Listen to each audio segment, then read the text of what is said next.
Question 47. A function is shown. G of x equals 6 times 2x plus 7. What is the value of g of 20?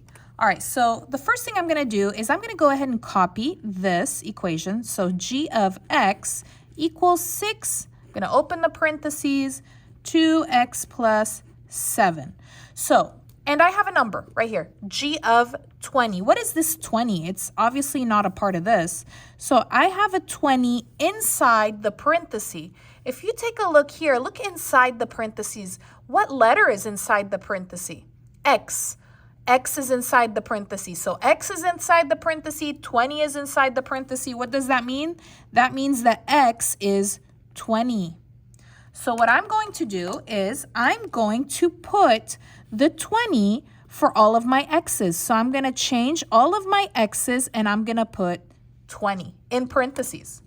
So I'm going to copy G, open your parenthesis, no x, I'm going to put 20, close your parentheses, equals 6, open your parenthesis, 2, no x, I'm going to put 20 in parentheses. So yes, I'm going to open another pair of parentheses, put your 20, close the parenthesis. After the x, it's plus 7, close the parentheses.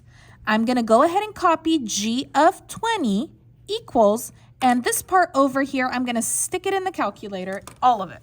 So let's grab our calculator. We're going to go ahead and do it exactly the same, okay?